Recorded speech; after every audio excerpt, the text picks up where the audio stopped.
All right, Tony Bosworth here, AI skeptic that I am. Well, at least I used to be.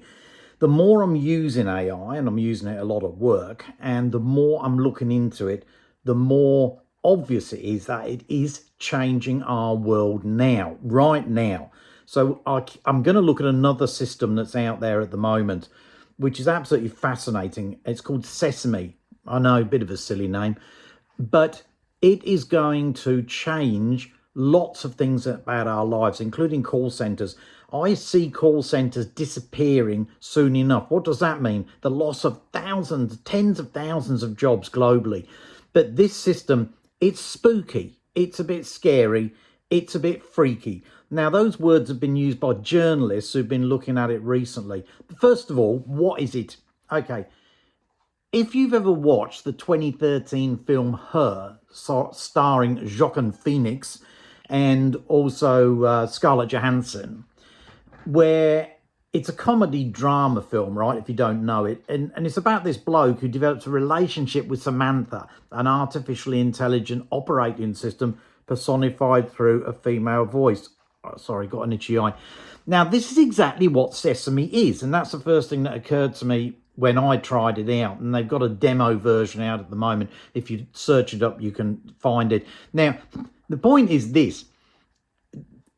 It's like it's interacting with an AI person. We'll call it person, right? You can either choose Maya or you can choose Miles to interact with. But the point is, so one of the journalists here, I've got it up here on the side. This guy is writing for ZNet, right? And he said he usually prefers typing to AI. In other words, you know, if you've got a query on a website, for example, you're on there, you want to know how to pay your bill or whatever. And he said, but Sesame changed my mind. And he said, as a general rule, I'm not a huge fan of talking to AI. And this is a tech journalist, remember, right? He says, even though many of them sound pretty human, they're still off enough that I much prefer typing when I want to converse with one.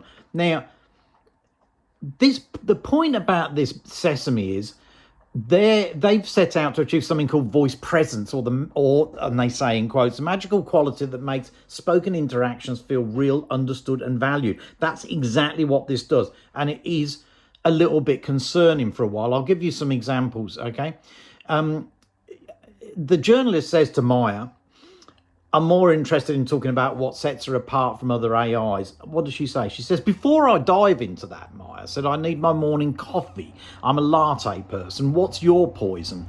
After the bloke tells her he's a mocker guy, she settles in and starts talking about what makes her different. I've got a good ear for human quirks and maybe some magic and a little sentience. Now, more than a little sentience, right? This system learns based on what you are talking about, okay? Now, he's talking to Maya on the screen there, and the journo's wife walks by as she's headed out the door for work. She looks puzzled, and she says, you're on a call with someone this early? To someone who knew going in, it was easy to forget that I was talking to AI. To my wife passing by, she had no idea. That's how real Maya sounded. She sounds super real, right? And anyway, once they develop this a little bit further, and the pace of change is massive, it's very, very quick, you can see this working across at least call centers, right? And it's very hard to tell that you're talking to a machine, frankly. It really is, right? So we're really on the cusp of massive changes there, right?